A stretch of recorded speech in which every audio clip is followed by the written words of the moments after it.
நான் இங்கே வருவதாக தெரிஞ்சு தஞ்சாவூர் மாவட்டம், திருவாரூர், நாகப்பட்டினம் மாவட்டத்தில் போய் விவசாயிகளை சந்திப்பதாக தெரிஞ்ச உடனே இரவோடு இரவாக லோட் பண்ண போய் தொலைவிட்டு லாரி போய் கண்டுபிடிச்சி எங்கெங்கெல்லாம் லாரி இருக்குதுன்னு அதில் வாடகைக்கு எடுக்கிறதுக்கு முயற்சி பண்ணி இதையெல்லாம் முதன்கூட்டியே செயல்பட்டு இருந்தா எதுக்கு நான் வர வேண்டிய அவசியமே இருந்திருக்காது. இதுல எந்த அரசியல், நீங்களே பத்திரிகை உடனே போய் பாருங்க, இதுல என்ன அரசியல் இருக்குது? அரசியலை செய்ய வந்தேன், இது வரைக்கும் அரசியலே பேசல. நீங்க கேட்கறதுனால தான் இந்த செய்தி கூட சொல்ல வேண்டிய சூழ்நிலை இருக்குது. விவசாயிகள் பாதிக்கப்பட்டிருக்காங்க, அந்த பாதிப்புல விவசாயிகளை மீட்டெடுக்க வேண்டும். தமிழக முதலமைச்சர் வந்து டெல்டா மாவட்டங்களில் கொள்முதல் எந்த தடையும் இல்லை, அதே மாதிரி எந்த பாதிப்பும் இல்லைன்னு சொல்லியிருக்காங்களே, எல்லாம் நிருபர் தானே.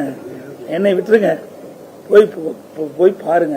மீண்டும் நீங்க வந்தீங்களா? நீங்க எந்த பத்திரிக்கை நீங்க வந்தீங்களா? நான் இருக்கும்போது வந்தீங்களா? தண்ணீர் விட்டு அழுதாங்களா ஒரு அம்மா? இதுக்கு என்ன முதலமைச்சர் பதில் சொல்லுவார்? நியாயமா நடுநிலையோட போடுங்க. நான் எனக்காக நீங்க போடவே வேணும். அந்த அம்மா என்ன கண்ணீர் விட்டு அழுது, என்னுடைய நகையெல்லாம் வித்து சில அடமானம் வச்சு நான் முதலீடு செஞ்சு இந்த நெல்மணிகளை பூச்சி வச்சு 20 நாள் ஆகுது, எல்லாம் முளைச்சு போச்சு, என்ன செய்வது என்று தெரியல. அந்த அம்மா கதறுது.